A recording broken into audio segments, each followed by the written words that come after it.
Mi propósito en estos días, en estos domingos, los que pasaron, los que vienen, hoy también incluido, es considerar con ustedes las verdades profundas que contiene el credo apostólico. Y hoy mi deseo es llevarlo a la segunda de las cláusulas que estuvimos leyendo juntos. El domingo pasado dijimos todos juntos, creo en Dios Padre Todopoderoso, Creador del cielo y de la tierra. Y hoy queremos considerar y analizar la profundidad que tiene esta frase, y en Jesucristo, su único Hijo, nuestro Señor. ¡Wow! La pregunta es esta: ¿quién es Cristo hoy? ¿Quién es Cristo hoy? Años atrás, muchos años atrás, como 40 años atrás, cuando estaba cursando estudios en un colegio bíblico en Argentina, como parte de las tareas salimos a hacer una encuesta al barrio que rodeaba el colegio. Y la pregunta fue justamente esta: ¿quién es Cristo? ¿Qué dice usted, señor? ¿Qué dice usted, señora? ¿Qué dice usted, joven? ¿Quién es Cristo? Las respuestas que recibimos, habremos consultado unas 300 personas. Me hubiese gustado que me hubieran acompañado para ver la variedad impresionante. Era como un arcoíris, desde una punta hasta la otra. Hubo gente que comenzó diciendo, no sé nada ni me interesa. Hubo gente que terminó diciendo, es el Hijo de Dios. Hubo gente que dijo, es un lunático. Hubo gente que dijo, es un profeta. Otro que dijo, un buen maestro. Otro que dijo, un excelente profesor, un modelo de lo que debe ser el ser humano ideal. Es el arcángel Gabriel. Es un hombre que fue utilizado por Dios. Y la lista, y hasta el día de hoy, si yo hiciera una encuesta esta mañana aquí, estoy seguro que las respuestas variarían tanto como cada persona que está sentada en esta casa. Mi deseo en esta mañana es ayudarles a contestar con certeza, ¿quién es Cristo hoy? Porque esta pregunta tiene una importancia fundamental en nuestra vida y sobre todo a la luz de la eternidad. ¿Quién es Cristo hoy? Y para eso les invito a mirar a esta frase que aquellos pastores de los primeros siglos de la vida cristiana, de la iglesia cristiana, plasmaron para nuestro bien. Y con mucha sabiduría, guiados por el Espíritu de Dios, en esta frase que tenemos en la pantalla, hicieron 4 grandes afirmaciones en cuanto al Señor. Por eso, hoy les quiero hablar de las relaciones de Cristo. Porque si usted mira con atención, esa frase Jesús, Cristo, nos habla de la relación de Dios con la raza humana. La relación, su único Hijo, nos enseña la relación que Cristo tiene con el Padre. Y tercero, cuando decimos nuestro Señor, nos enseña la relación que Cristo tiene con su iglesia y con usted y conmigo en forma muy particular. ¿Quieren escuchar? Cuando nos acercamos a esta magnífica declaración, tenemos que comenzar con la primera realidad. ¿Cuál es la relación de Cristo con la raza humana? Cuando ustedes y yo nos acercamos a este texto maravilloso, nos dice, creo en Jesucristo. Marque bien, el término Jesús es un nombre. El título Cristo identifica su misión. Cristo no es el apellido. Cristo es un título. Cuando ustedes y yo miramos la vida de Jesús, nos damos cuenta de algunas cosas que no sé si se alcanzarán a leer. ¿La alcanzan a leer o necesitan un telescopio?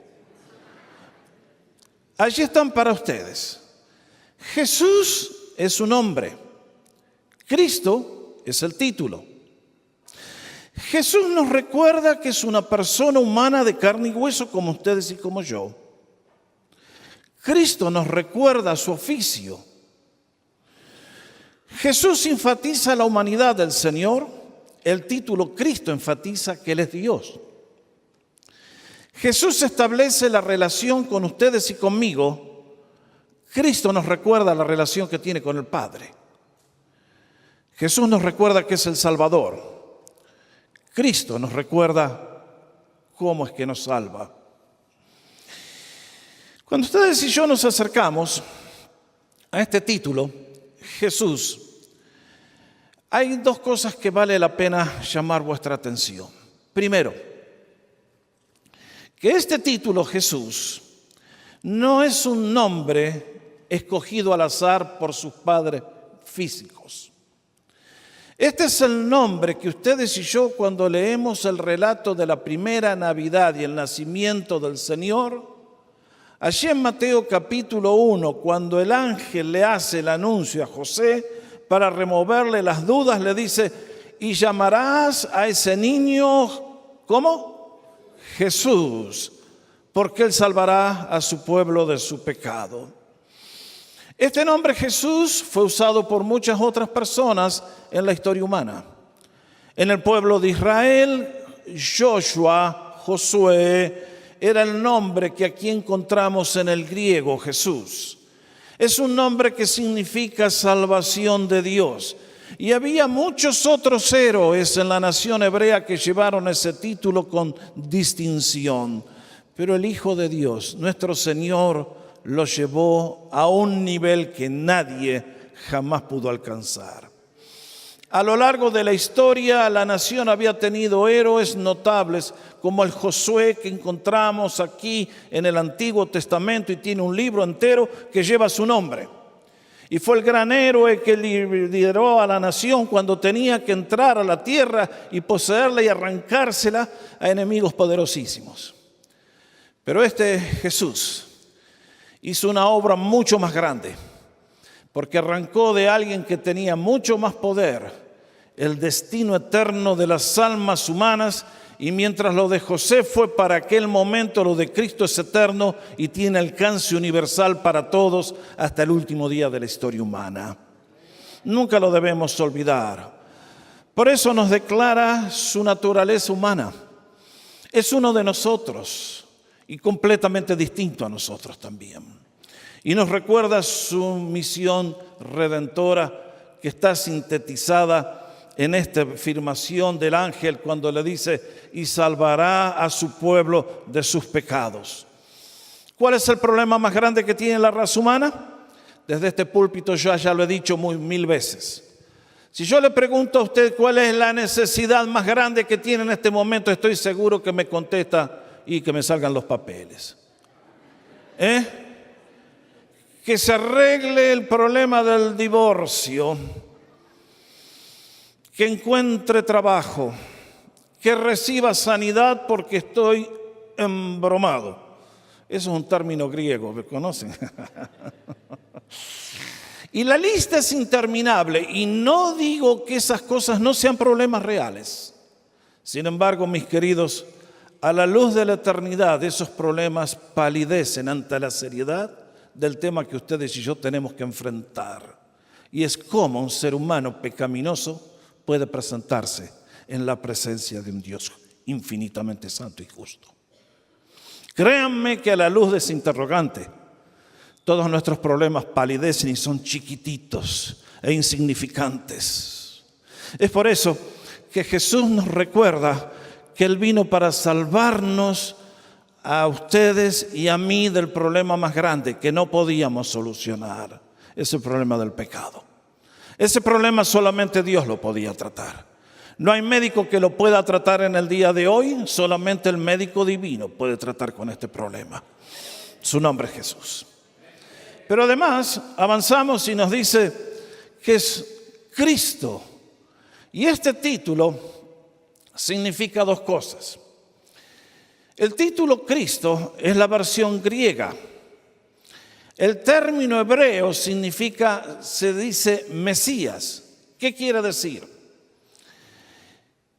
Que este hombre, este ser, este Dios que entró en nuestra historia es alguien completamente distinto. Si ustedes miran, la palabra Cristo, la palabra Mesías, quiere decir el ungido del Señor. El ungido del Señor. ¿Y qué es eso?, dirá usted. Bien, ustedes y yo que hemos estudiado el Antiguo Testamento, sabemos muy bien que había 3 posiciones, 3 funciones en el pueblo hebreo de la antigüedad, que la persona que era separada para cumplir esa función tenía que ser ungida. Alguien tenía que venir con un cuerno de un animal lleno de aceite de oliva y verterlo sobre su cabeza. Esa señal de la unción implicaba que esa persona había sido escogida por Dios para una misión exclusiva. Quería decir que solamente Él la podía cumplir, nadie más. Y que por lo tanto, cuando ustedes y yo tratábamos con esa persona de carne y hueso, como ustedes y como yo, sin embargo, ojo, estás tratando con el ungido del Señor y era una persona completamente distinta. Si ustedes recuerdan, había 3 personas que debían ser ungidos para su tarea. ¿Quiénes eran ellos? El profeta, el sumo sacerdote y el rey.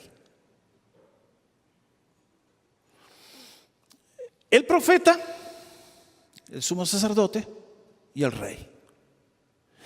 ¿Por qué? ¿Por qué esas 3 funciones? Porque, mis queridos, vamos a la próxima. Allí lo tienen ustedes. Una figura del sacerdote era Aarón. Una figura del sacerdote, del profeta, fue Moisés. Y el mejor ejemplo de rey que puedo encontrar fue David, indudablemente. Ahora, ustedes y yo en la vida necesitamos 3 cosas. Alguien que nos instruya, alguien que nos defienda, que nos represente delante de Dios y alguien que nos guíe. Y esas 3 funciones la cumplían justamente el sacerdote, el profeta y el rey. El sacerdote, ¿qué hacía? Cuando el sumo sacerdote entraba en el día más sagrado del año al lugar santísimo, con la sangre que presentaba delante del Dios vivo, ¿qué estaba haciendo? Representando a toda la nación delante de Dios y diciendo: Señor, no nos juzgues de acuerdo a nuestra culpa y a nuestro pecado, sino que mire esa sangre inocente que ha sido vertida en mi lugar y límpiame y perdóname por amor de tu nombre. El sacerdote era el amigo que nos representaba delante de Dios. Pero además, el profeta era el que nos declaraba a Dios, el que nos dejaba conocer a Dios. Este pueblo hebreo ignorante y ciego, como todos los pueblos de la tierra que no conocen a Dios, Moisés tuvo que ser el profeta que le dijo: así es Dios, estos son sus mandamientos, es su ser, así debes vivir, así te debes conducir. Es la manera de vivir bien, agradando al Señor. Si escoges a Dios, escoges la vida. Te va a ir bien en todo lo que emprendas. Sigue al Señor y la tierra a la cual vamos será tu posesión y será una tierra de bendición que te ha de ser feliz. Esa es la función del profeta. Y tercero, la función del rey, que tenía que establecer el reino de Dios. Y era el guía, era el protector de la nación. Y esta fue la función que eminentemente cumplió el rey David cuando llevó a la nación al punto más alto en la historia del pueblo hebreo. En el día de hoy, ustedes y yo leemos la Biblia y uno dice: ¿de dónde vino esta expectativa? ¿De dónde salió esto? Cuando ustedes y yo leemos el Antiguo Testamento, encontramos que las profecías indicaban que iba a llegar una persona que en su ser iba a cumplir las tres funciones. Iba a cumplir el rol del sumo sacerdote, iba a cumplir el rol del profeta, iba a cumplir el rol del rey. Esto fue enseñado por el mismo Señor. Desde el mismo momento que nuestros padres cayeron en el pecado y Dios les pasó sentencia en el Edén, allí con la nota de castigo estaba también la nota de esperanza. Cuando Dios les dijo, de la simiente de la mujer se va a levantar alguien. Y cuando llamó a Abraham le dijo, en ti serán benditas todas las familias de la tierra. ¿Qué estaba diciendo? Que todo el plan de Dios miraría hacia el día bendito cuando una persona encarnaría en sí mismo las tres funciones. La de profeta, que nos declararía el ser de Dios como nadie lo ha declarado antes ni después. Como aquel que nos representaría y nos defendería de la ira del Todopoderoso justamente adquirida por ser descendientes de Adán. Y como aquel rey que finalmente impondría su reino en tu corazón y el mío. Y un día lo consumará en la historia, cuando todos los reinos de este mundo serán los reinos de nuestro Cristo y reinará por siempre jamás.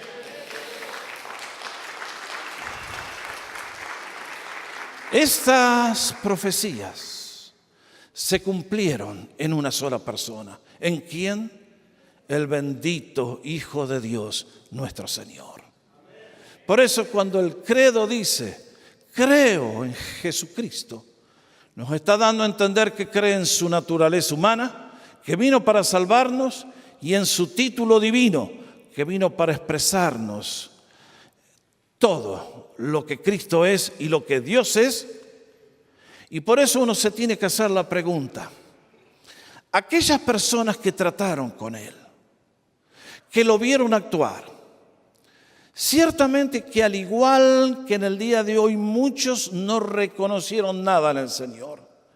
Vieron sus milagros, escucharon sus enseñanzas, lo vieron actuar y llegaron a la conclusión que era un impostor y un sinvergüenza. Y por eso lo llevaron a la cruz. Pero hubo otros que tuvieron ojos espirituales abiertos. ¿Y qué dijeron? Vean ustedes. Cuando leemos el relato en el Evangelio de Juan, encontramos que Andrés fue uno de los primeros iluminados por el Señor. ¿Y qué dijo? Hemos hallado ¿a quién? Al Mesías, al ungido.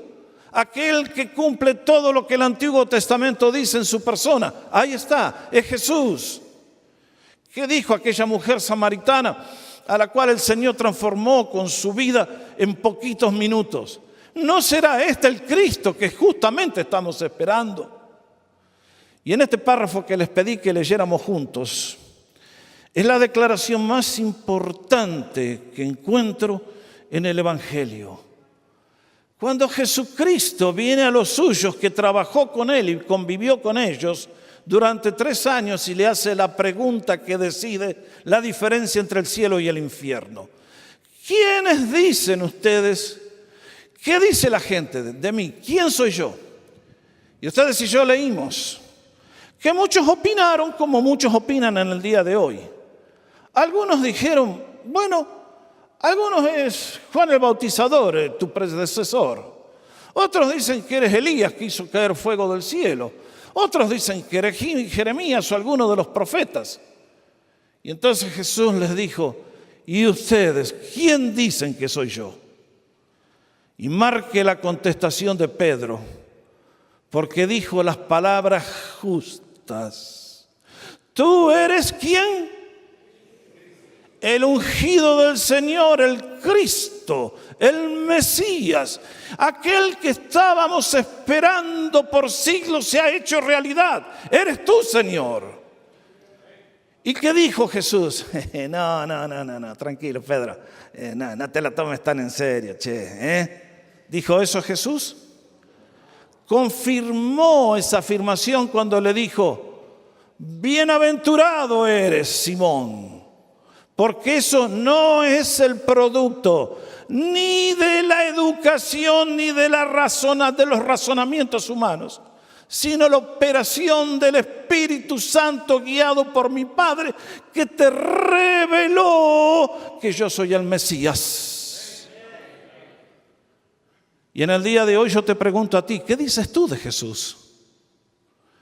Si tú no contestas como Pedro, estás tan perdido como aquella gente.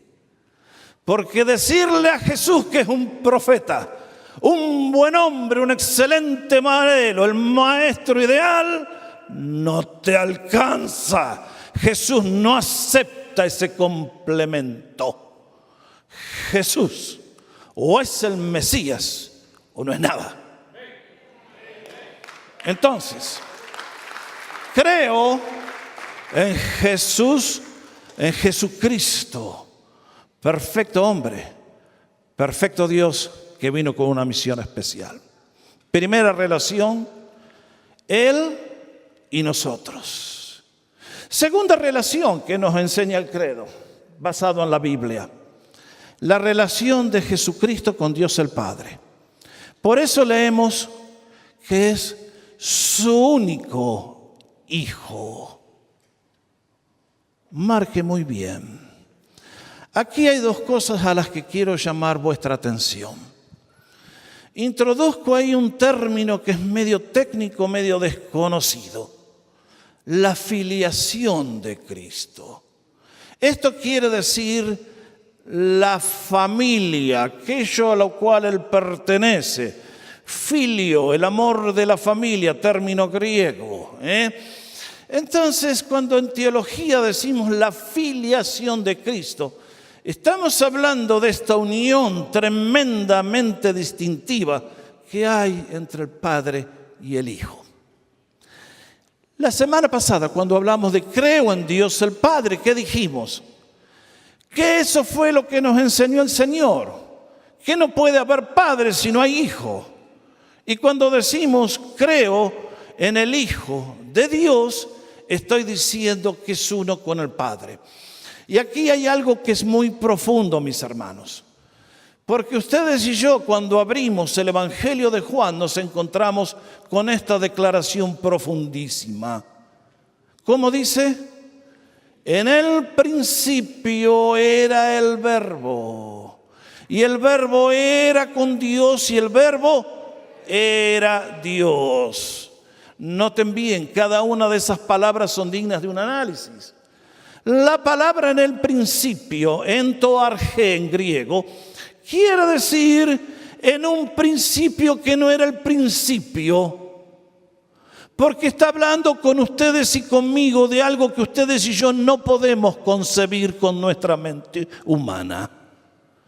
Ustedes y yo vivimos en el tiempo y en el espacio.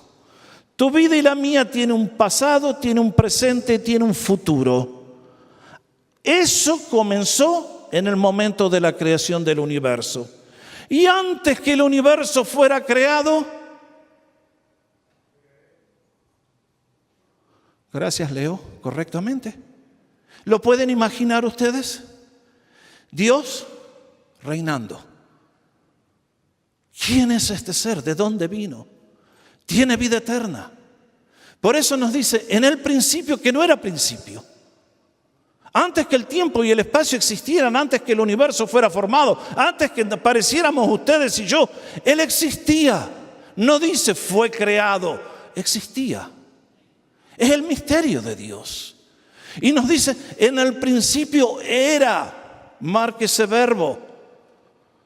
Y nos dice que en el principio era la palabra. Ese es otro término que hoy no tengo tiempo para explicar.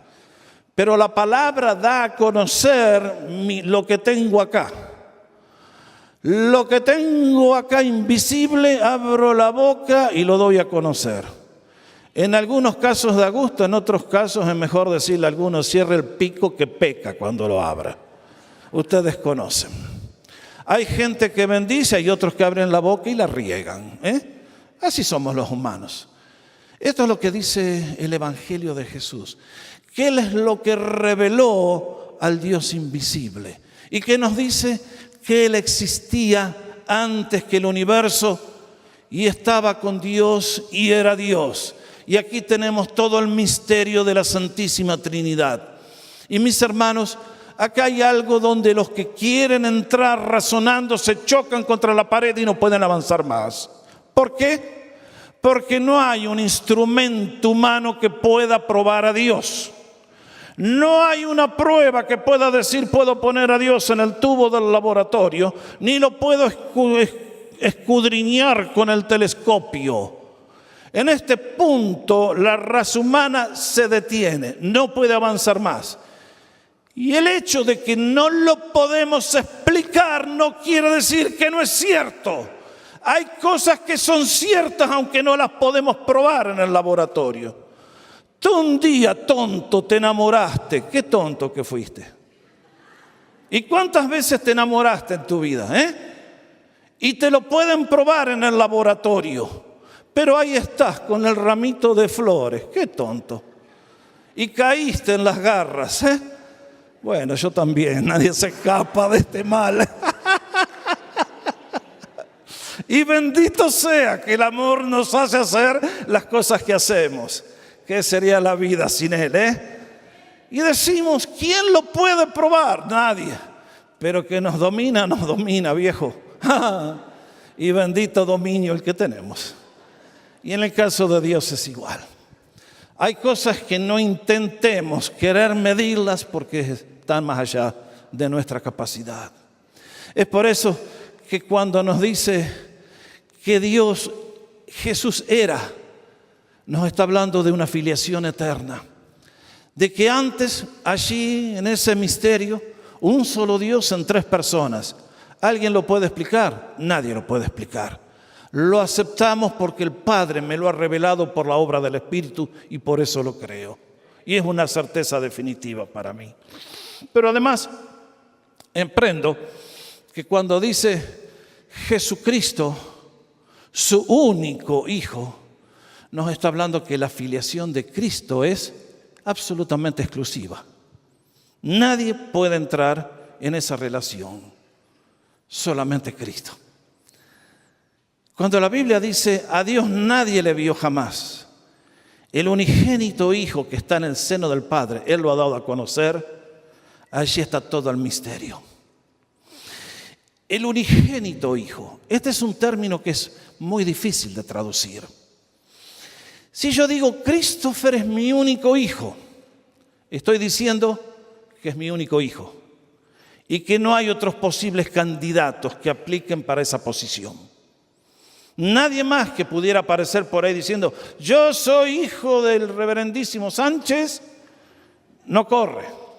Por las dudas, el ADN, quédense tranquilos, demostraría que no.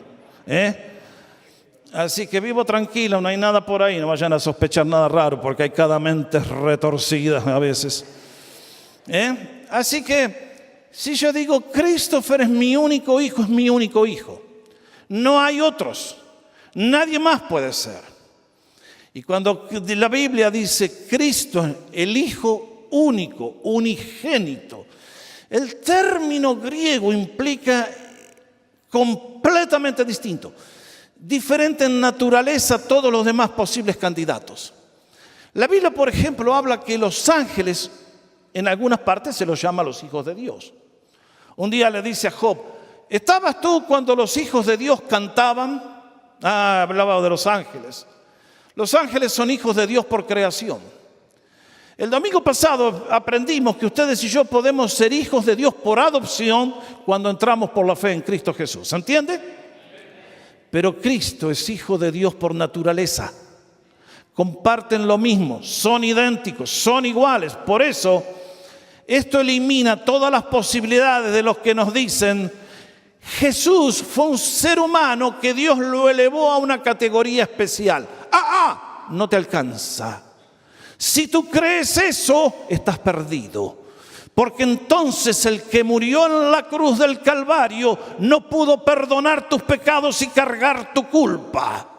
¿Por qué? Porque el que te tenía que reemplazar tenía que ser un Dios infinito que satisfaciera la demanda de la ley de Dios. Y eso nadie lo puede suplir, nadie lo puede cumplir, ni los ángeles, ni tú, ni yo, solamente Cristo. Por eso es el único Hijo de Dios. Y si nosotros lo bajamos a la categoría de decir es el arcángel Gabriel, no hay esperanza en esa fe. Estás libre a tu propia aventura.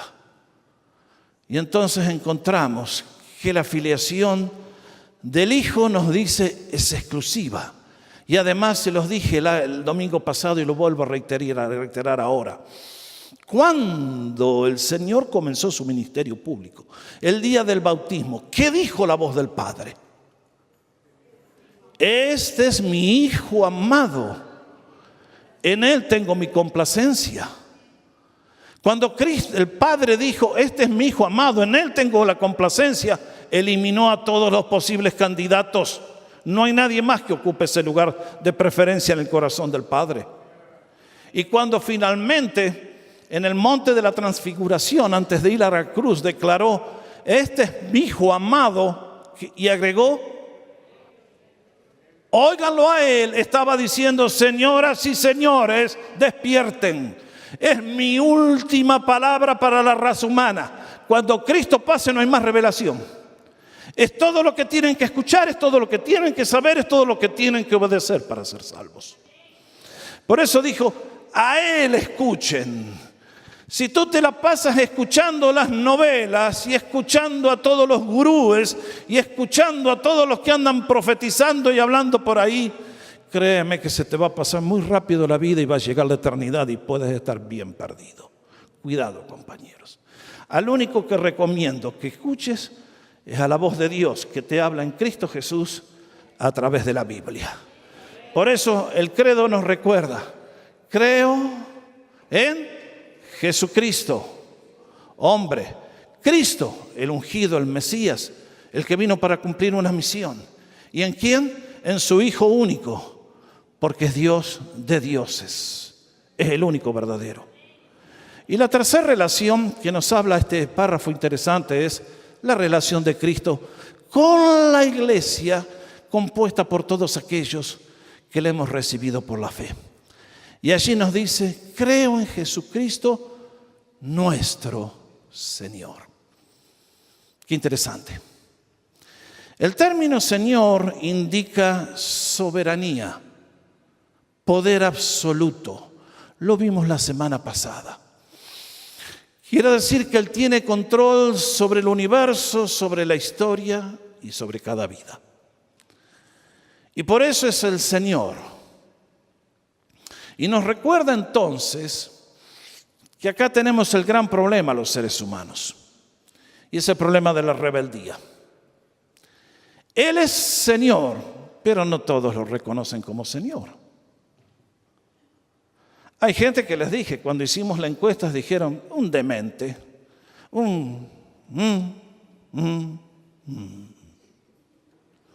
Y cada uno tiene derecho a creer lo que se le viene en ganas, excepto que un día tenemos que comparecer delante del Señor. Es por eso que las creencias, como dicen aquí, matters. Es muy importante. Cuando yo hablo de que Jesucristo es mi Señor, me recuerda que un día estaba sirviendo al pecado, al diablo y a la injusticia. Y me deleitaba en eso. Y estaba feliz de burlarme de Dios y de desobedecer sus mandamientos. Viví una vida de engaño creyendo que el pecado es el colmo de la felicidad. Pero bendito sea que alguien se bajó del cielo y tuvo misericordia de usted y de mí y nos trajo al conocimiento de Él. Por eso nos dice Jesucristo es nuestro Señor. Nos habla de ¿qué?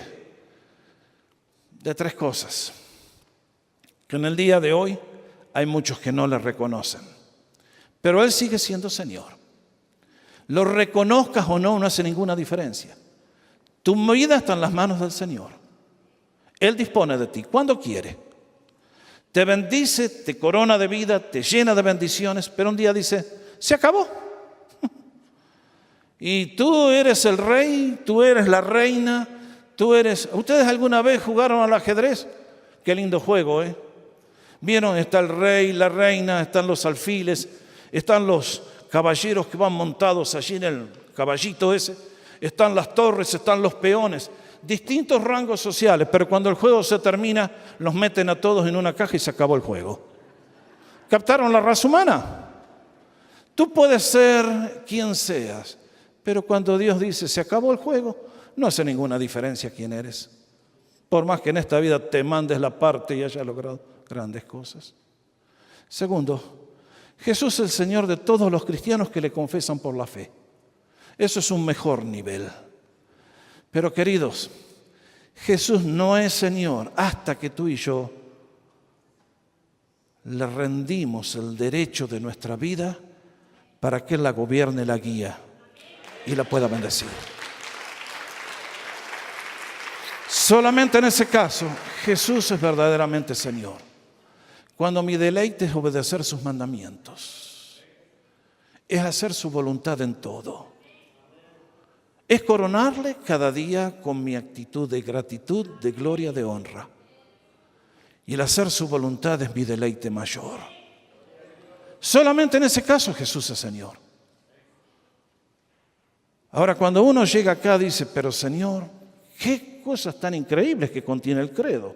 Les digo, los hermanos que trabajaron en este documento, realmente que hicieron un trabajo admirable. Es por eso que estamos llegando al punto vital. Ahora que decimos que Él es el Señor, nos recuerda que esto es la diferencia entre un mundo y el otro. ¿Qué nos enseña Romanos capítulo 10? Que el mensaje de la salvación tiene una puerta de entrada, que son dos grandes pilares. ¿Lo leemos? Esta es la palabra de fe que predicamos. Que si confesares con tu boca que Jesús es el Señor, y creyeres en tu corazón que Dios le levantó de los muertos, serás salvo. Porque con el corazón se cree para justicia, pero con la boca se confiesa para salvación. Hay demasiada carne en este versículo. El tiempo se nos está yendo y lógicamente no lo puedo explicar. Pero entonces ustedes me dicen, pastor, ¿qué diferencia hace Jesús? Esa fue la pregunta que les hice para comenzar. ¿Quién es Cristo hoy? Y es por eso que quiero concluir de esta manera, llevándolos de vuelta al principio. El domingo pasado, antes de hablar de eso, en el día de hoy, ustedes si están estudiando en la universidad o prestan un poquito de atención, se van a dar cuenta que hay un gran debate en la sociedad contemporánea. Es este. Hay una línea divisoria entre el bien y el mal. De un lado están las fuerzas del ateísmo. Del otro lado están todos los que creen en su Dios. De este lado están todos los que promueven las ideologías que Dios no existe, que Dios no está, que Dios ¿dónde lo viste? Yo no lo vi, y qué sé yo quién es Él y qué quiere Él conmigo. Está todo ese grupo de billones de personas que niegan a Dios. Y del otro lado nos dicen la raza humana, estamos todos juntos. Los budistas, los hinduistas, los mahometanos, los cristianos, los judíos, etcétera, etcétera, etcétera. Bueno, quiero decirles que Jesús no acepta esa división. Cuando Jesús habla de estos, dice algo. Pero cuando habla de estos potenciales amigos, Jesús los declara ídolos. Y son una falsedad. Y los que creen en los ídolos están perdidos. Por eso a los creyentes de Tesalónica, Pablo les recuerda, porque ustedes se convirtieron de los ídolos a Dios. En el día de hoy, con el pluralismo y lo políticamente correcto, está todo bien y no debemos ofender a nadie.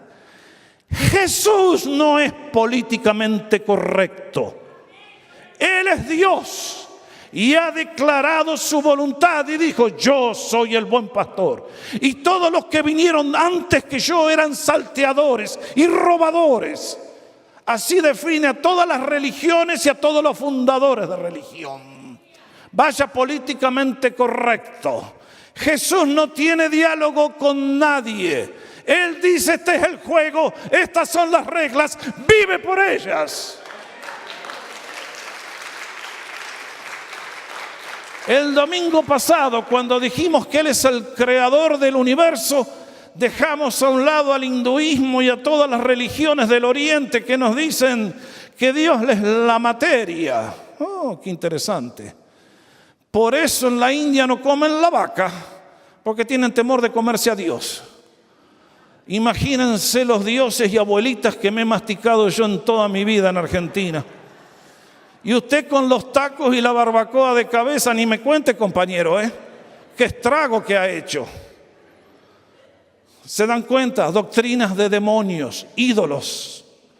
Pero hoy, al decir que Jesucristo es el único Hijo de Dios, estamos crucificando para siempre al judaísmo y a todos los musulmanes. Porque vuelvo a reiterar, tu opinión matters. Los musulmanes dicen: creemos en Jesús, es un buen profeta. Los judíos dicen: creemos en Jesús, fue uno de los tantos profetas. Si Jesús fue un profeta, no vale la pena creer en Él, porque entonces no te puede salvar. Y si lo eliminamos a Él, ¿a dónde vamos? Más bien, bendito sea el nombre del Señor que vive para siempre. Es la única esperanza de la raza humana. Por eso, si yo creo, me entiendo el credo, estoy haciendo 4 afirmaciones con respecto a Dios, con respecto a Jesús. Jesús es el Salvador, por tanto, es Dios. Cristo es el profeta, el sacerdote y el rey, por tanto, es Dios. Cristo es el único Hijo, implica existencia eterna. Nadie más puede tener eso, por tanto, es Dios. Y Señor implica dominio universal, y por lo tanto es Dios. Bendito sea su nombre. Ahora alguien me va a decir: ¿y qué diferencia hace Jesús? Bueno, muy bien, déjenme enseñarles un desafío a ustedes. ¿Vieron cuando el predicador se pone medio aburridito? En lugar de sacar el celular y ponerse a ver la final que se está... Uy, no tendría que haber dicho eso. Usted haga algo.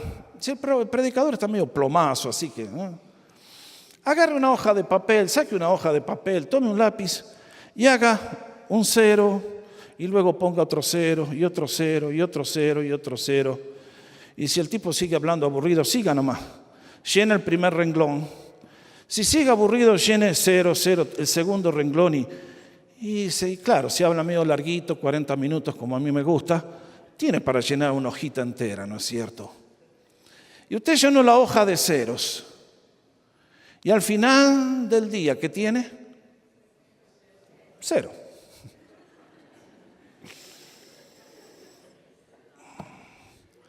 Pero si usted adelante de todos esos ceros pusiera un 1, ¿qué tiene?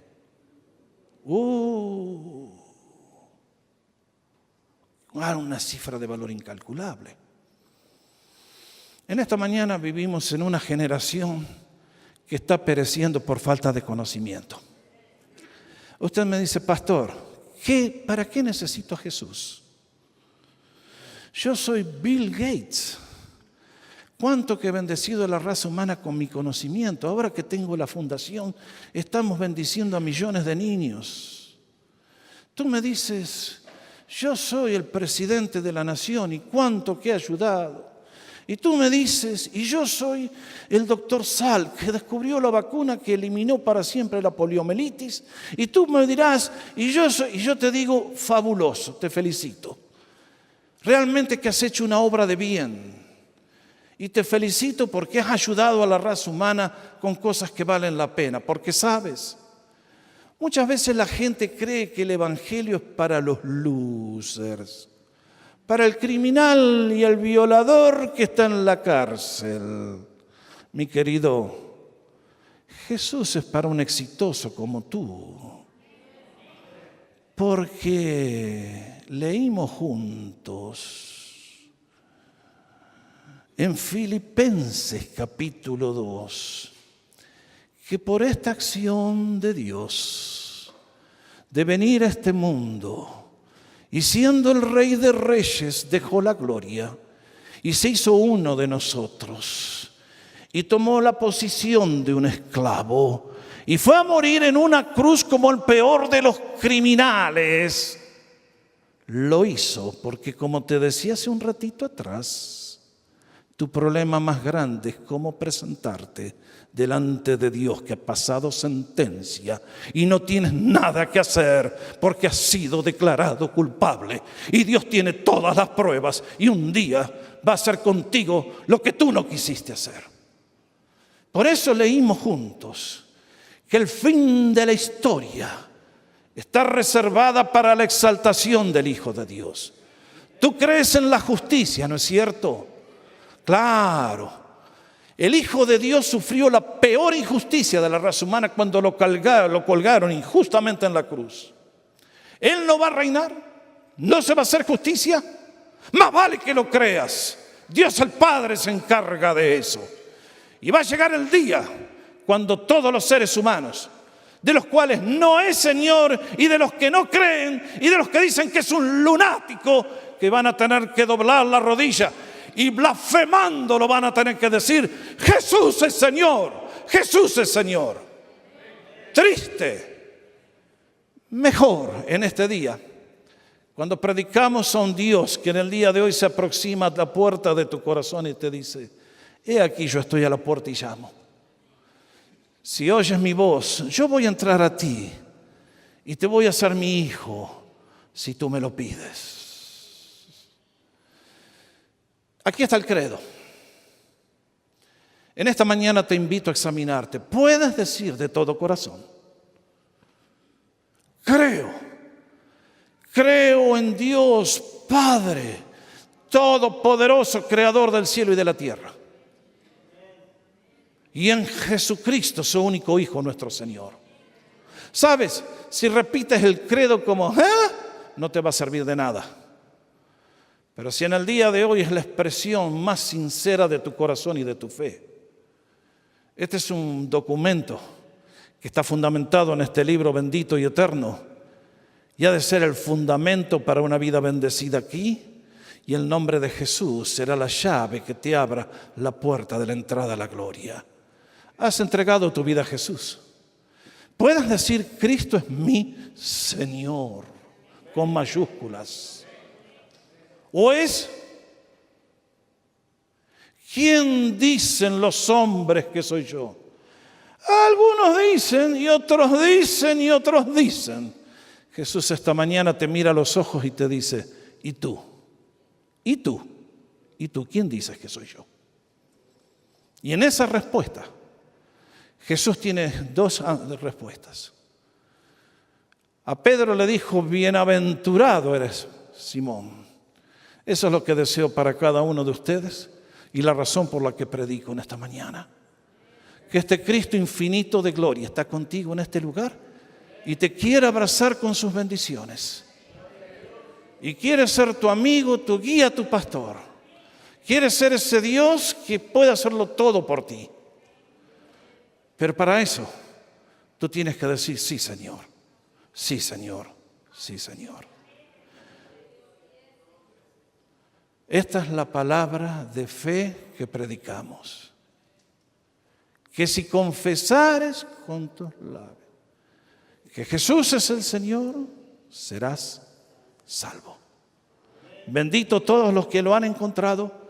Te invito a ti que todavía estás afuera, a que este sea tu día del encuentro con Jesús. Él está aquí y extiende sus manos para bendecirte y para invitarte. Ven a Él ahora, cuando te extiende su gracia. Vamos a ponernos de pie para orar.